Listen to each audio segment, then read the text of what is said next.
السلام علیکم ورحمۃ اللہ وبرکاتہ۔ بسم اللہ الحمد للہ والصلاة والسلام علی رسول اللہ وعلی آلہ وصحبہ وموالاه وبعد۔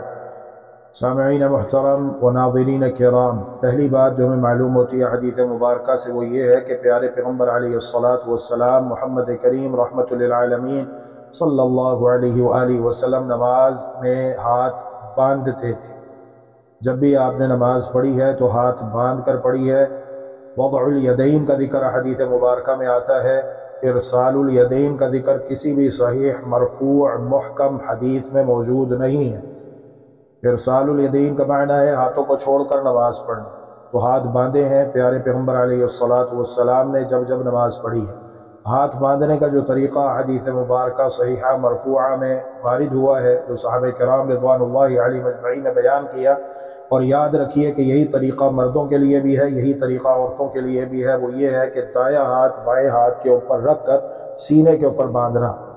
قرآن کریم کی جو سورہ مبارکہ ہے، بسم اللہ الرحمن الرحیم، انا اعطیناک الکوثر فصل لربک وانحر ان شانئک هو الابتر فصل لربک وانحر، نماز پڑھیے اپنے رب کے لیے اور قربانی کیجیے۔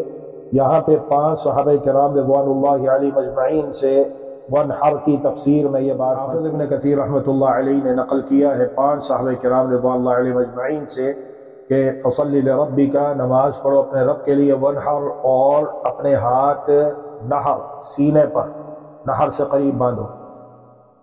پیارے پیغمبر علیہ الصلاۃ والسلام دائیں ہاتھ کو بائیں ہاتھ پر رکھتے، اور اس میں 3 طریقے وارد ہوئے ہیں۔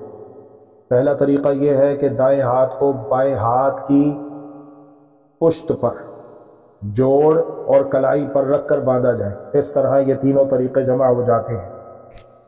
دوسرا طریقہ یہ ہے کہ جوڑ کو جوڑ پر رکھ کر باندھا جائے، اور تیسرا طریقہ یہ ہے کہ کلائی کو کلائی پر رکھا جائے، جیسا کہ صحیح البخاری کے اندر روایت ہے۔ سیدنا ابو العباس سہل بن سعد الساعدی رضی اللہ تعالی عنہ بیان کرتے ہیں کہ رسول اللہ صلی اللہ علیہ وسلم نے ہمیں ایک ہاتھ دوسرے ہاتھ پر رکھنے کا حکم دیا، تو ایک ہاتھ کو دوسرے ہاتھ پر جب رکھیں گے اس طریقے سے کلائی کے اوپر آئے گی، تو یہ آپ تجربہ کر کے دیکھیے، صرف اور صرف سینے کے اوپر ہی فٹ بیٹھتا ہے۔ اگر آپ اسے نیچے لے کر جائیں گے تو آپ مشقت میں مبتلا ہو جائیں گے، جبکہ نماز خشوع و خضوع کے ساتھ ادا کرنے کا حکم دیا گیا ہے۔ اور یہی طریقہ مرد کے لیے بھی ہے، عورت کے لیے بھی ہے۔ مرد عورت کے درمیان تفریق ہاتھوں کے باندھنے میں یہ کسی بھی صحیح حدیث میں وارد نہیں ہے، ثابت و منقول نہیں ہے۔